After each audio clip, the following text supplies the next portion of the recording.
Oakland Raiders and the Seattle Seahawks. Well, conventional football 101, tells us if you don't get it back to the 20-yard line on a kickoff return, that's a disappointment. But some of these teams, special teams coaches, with approval by the head coach, they give them full authority to go ahead and bring it out and try to be aggressive. Almost what we call the green light, red light theory. Green light means go, red light means stop. Looks like he had green on that play. And out of the weight of this offense falls on the shoulders of the running back. That's because the offense knows if they give him any openings, any opportunities, he can turn it into a big play at any time. That catch good for 5. It's 3rd down. And we take a look now at the defense for the Raiders. When I watch Khalil Mack play, I just see fury, passion, and incredible athleticism. This guy can flat out play. This complete to Lockett. They stop him for only 3 that time, and that'll bring up 4th down. They didn't get the first down, but I have to say I do like the call. I like what they were trying to do. Try and hit your receiver on the run and see if he can pick it up. Keep it on his feet, get a little rack yardage. Yeah, but a nice job defensively to get to him and keep him short of the first. 22 yards on the pickup there, and they're able to pick up the conversion here on 4th down.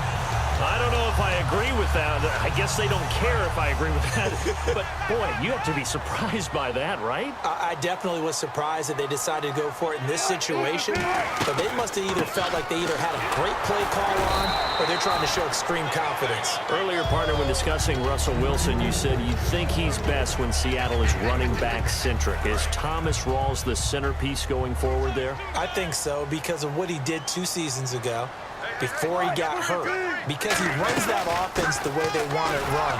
One cut, downhill, get upfield, and Thomas Rawls is perfect for that. If he stays healthy, that allows Russell Wilson now to throw the play action, to bootleg passes that really hurt other teams defensively. And Rawls has youth on his side, just 23. On 3rd down, Wilson.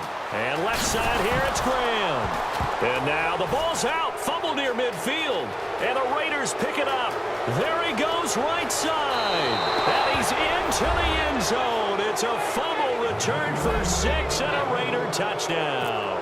Huge, huge play by the defense, not only to force the fumble, obviously, but to return it for a touchdown. And I know it's no fun for anyone who plays offense, but isn't it fun to see how a defense rallies when there's a fumble return and everyone tries to find someone to block and bring it all the way home? I always like their celebrations because they don't get there that often. No, they're not choreographed very well usually. That'll be taken in the end zone. And he will be brought down here at about the 17-yard line. The Seattle offense now set to come back out on the field.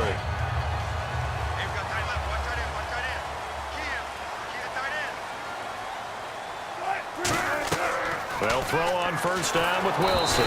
Pressure comes, and Wilson's going to go down. Mario Edwards in there to make the sack. He buries him for a loss of 10.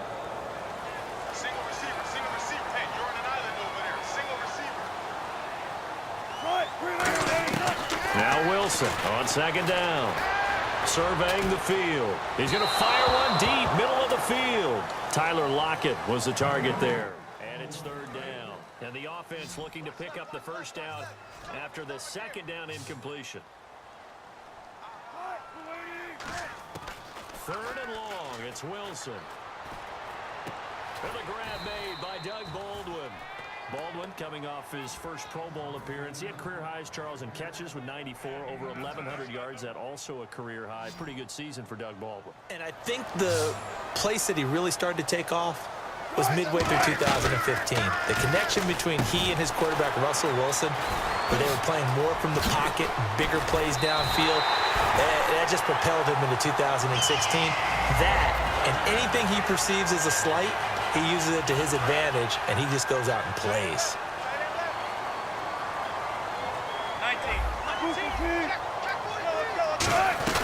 First down, this is Rawls. And a minimal gain here as he's up to about the 47-yard line. 3 yards on the pickup there, and it'll be 2nd down.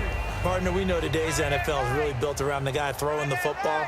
But these short runs, they still pay dividends because they can take their toll on a defense, and they can add up as the game goes along. You control the clock, you control the ball, and that way you often control the game. Call it a gain of 5. And all of a sudden here, it's 3rd down. We're still in search of the 1st down after that last completion.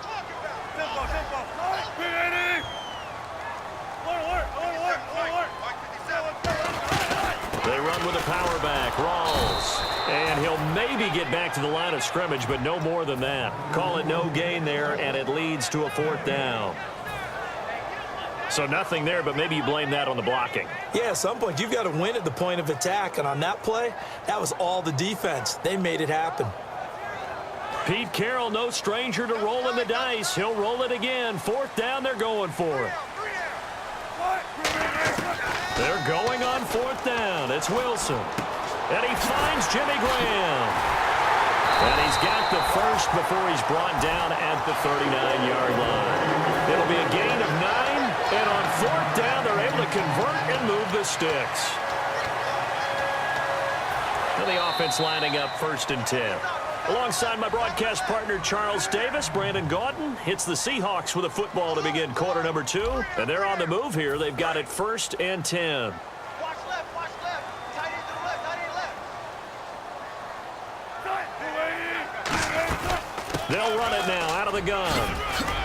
And he'll take it down to the 30-yard line. Just what you want on a 1st down run. Call it 8 yards. And it's 2nd and 2. So this brings up a 2nd and 2.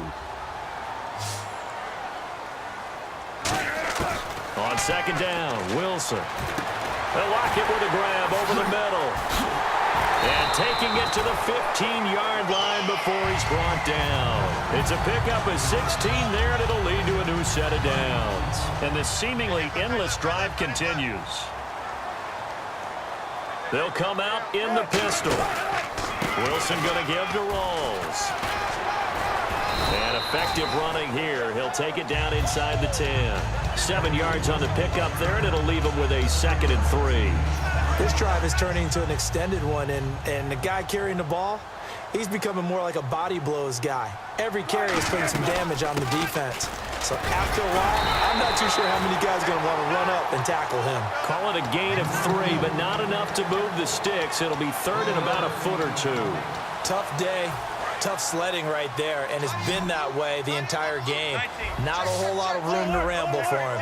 Yeah, you're right. It's been that way all afternoon. Didn't get a whole lot better there.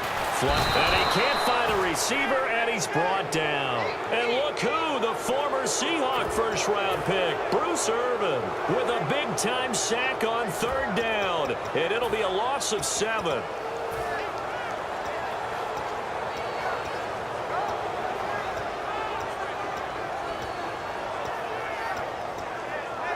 So it looks like the offense isn't going anywhere. They're going to go for it on 4th and 7. They'll try and throw for it with Wilson. And he's got his man in stride, complete.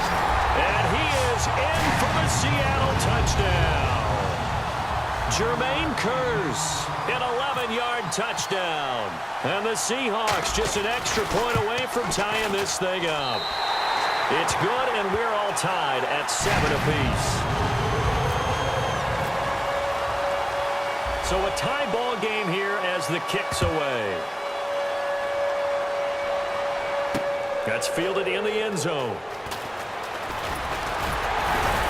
And he'll get it up past the 20 to the 22-yard line.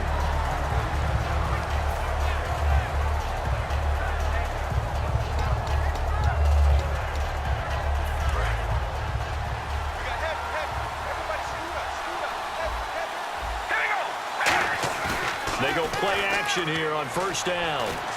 It's caught by Clive Walford. And they're able to get this one across the 35. It's a pickup of 14 there. And the Raiders are going to have a 1st down. So much goes into a successful play, doesn't it? How about that play action there, freezing the defense just enough to bring the tight end free downfield for the completion. Fresh set of downs here. Double tight, guys, double tight.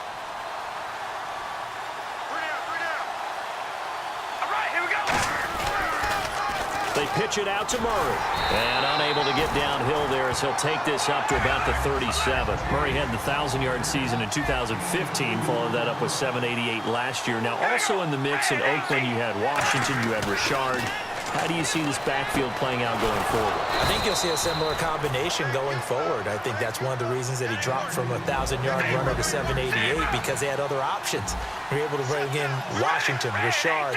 They can use different plays for those guys, a lot of versatility, and really upgrade their offense with an infusion of speed. But Latavius Murray, I think he'll still continue to be the lead guy out of that trio. He was looking for his tight end that time, Michael Rivera. And now it's second down. Anytime a ball's thrown in the middle of the field and it's popped up in the air, I expect someone to catch. It doesn't matter whether it's offense or defense because there's usually a great amount of bodies in that part of the field. In this case, no one came up with it. Now Carr on the bootleg. And he takes a shot on the release as this will be incomplete. Amari Cooper, his intended receiver, third down here. It's a tried-and-true formula, and I don't think it'll change for as long as we play football. If someone's trying to throw the ball and you can put pressure on them and make it tough, that's only going to help your defense. Yeah, he's since being hurried. He got rid of it. He rifles one that's intercepted. A great read, and it's picked off. And he's just across midfield and down at the 49-yard line. And Seattle now ready to march out of the field. And that last drive, a long drive, but not just that. They had a great air attack going. Do they stick with that? I would think that they would, because if they were confident enough to do it on the last drive, starting backed up in their own territory, why would you change anything? They've got to be confident about what they're presenting and continue to do so. Yeah, because the secondary, they really look clueless. And that was amazing because that drive went and went, no adjustments, and no big plays by the defense to knock the ball away. On second down, here's Wilson. And the hit jarred it loose. It's incomplete. The tight end, Luke Wilson, was the target. And it's third down. I know tight ends love this route because a lot of times they'll fake a block first and get a little bit of space and then come across the middle because in their mind, they're thinking catch the ball and then drop the hammer on the little guys in the secondary. Unable to drop the hammer, he just dropped the pass. And with that, it's 2-minute warning time here in the NFL on EA Sports. So the offense has it first and 10.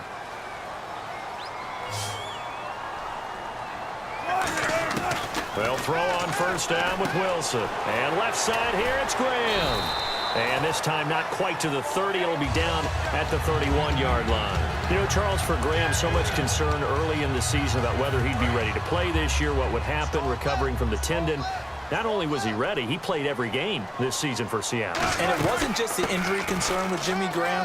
It's how Seattle runs their offense. Remember, when he was in New Orleans, he could expect a ton of passes to come his way. But in Seattle, that number was going to be reduced.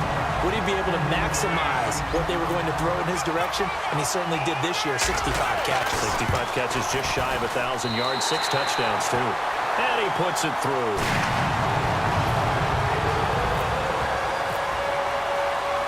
Hauschka now to send this one away following the score. That's fielded in the end zone.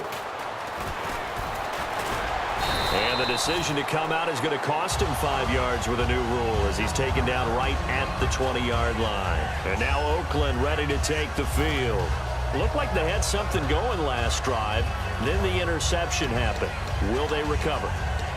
The memory they need to keep with them is that they did have something going. They were moving the ball on offense, had a nice sequence going.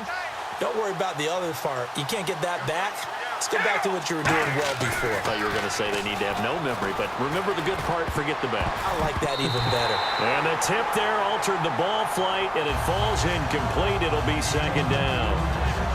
Well, you mind if we go off topic for a second? No, let's you know go. I like to do that Let's randomly. AFC playoff contenders for this year that didn't make it last season. Who do you have that might get in? Well, I think Cincinnati's got to be considered there. Maybe they'd have an offseason that's calm, and they go into this season and try and get back to the playoffs where they've been perennials. How about Denver? Yeah. Remember last year, they didn't have the quarterback to start. Trevor Siemian played pretty well overall, but maybe they can get solidified there and ride that strong defense right back into the playoffs. I'm going to give you a couple a little bit off the pace. Indianapolis cannot afford to squander Andrew Luck. One of the better young quarterbacks in the game. They've got to get back to the playoffs. And Buffalo, brand new head coach, brand new people running the ball club. Let's see if they can figure it out, because I think defensively they can be awfully strong.